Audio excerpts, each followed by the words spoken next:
Hey guys, welcome back to another video with me, Sassyfish, and today I'm going to give you a quick tour of monostable circuits. You've probably heard people like Mumbo on their channels talking about monostable circuits and wondered what they are. Well, they're really simply just take a redstone signal and make it into a pulse. And that's it. It's really useful, and I'll show you why. So let's take a quick look at some designs. So this is a basic monostable circuit. And the way it works is you have an input in, turns into a signal out. And this is the same, I've just made it a little bit more compact. So it does the same thing here. You can see the redstone signal coming out here.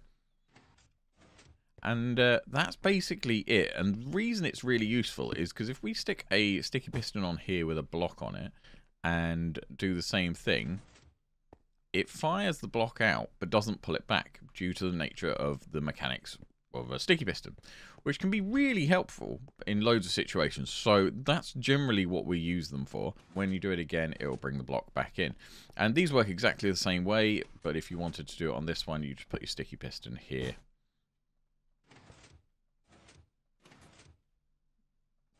Really easy, really straightforward, really cool. This is another design which is slightly different, and the way it works is this is a dual-edged monostable, so it means that it fires on the rising edge and the falling edge. So when you turn the signal on, it does it once, and when you do it again, it does it again. Whereas these ones only do it when you turn it on, and you have to turn it on a second time for it to go again. So these are rising edge monostables, which just means that when you turn them on, it activates the piston at the end. Whereas this one is both. So it's a dual edge monostable, which all sounds very complicated and very posh, but basically it just means that these ones when you turn them on, they do a pulse, and this one does a pulse when you turn it on and when you turn it off.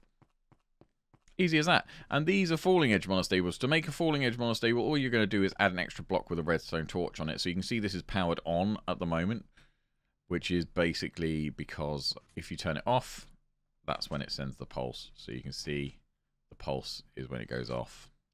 And all that is by adding a block with a redstone torch on top. Easy as that. That is basically all of the monostables. I'm going to show you how to make one quick because they are a lot simpler than what you thought. And also what they do is a lot simpler than what you thought, because all they are doing is taking a signal and making it into a pulse. So all you're going to need is some wool, and you're going to put 2 blocks down like this, sticky piston in the middle with wool on top, and then you're going to put some redstone on this side, and then you're going to put a repeater on this side, and that's it.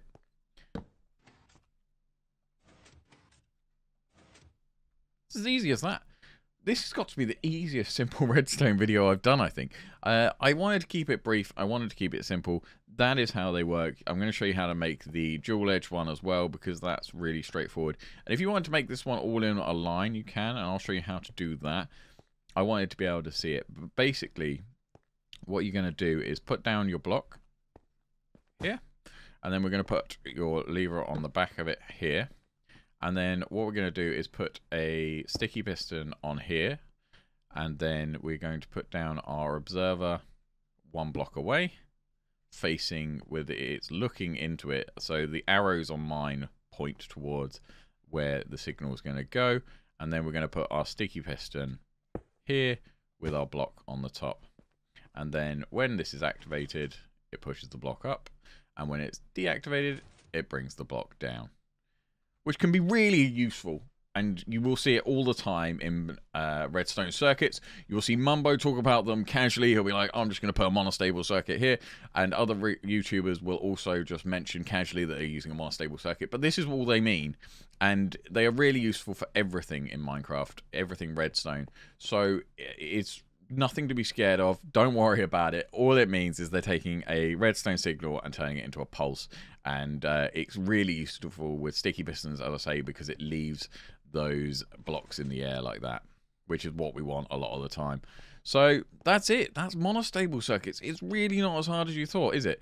I told you that. I've told you that a load of times. It's not as difficult as you thought. And if you're wondering what is different about my Minecraft world, I've got vanilla tweaks on, which makes the redstone a lot cleaner, which means that that's why I have solid red lines for my redstone. It's why I have red on my sleevers. I just thought it would be easier for you guys to be able to see what's going on. That's why the observer's got arrows on them so you can see where everything's going without too much effort. And you can also see on the side of pistons where they're sticky, and if you want to do that, you can check that out. There's a link in the description on how to go and download vanilla tweaks. But yeah, that's been Monostable Circuits. I hope you enjoyed the video. If you have, as always, please consider subscribing, and I'll see you next time for more simple redstone ideas. Thanks, bye.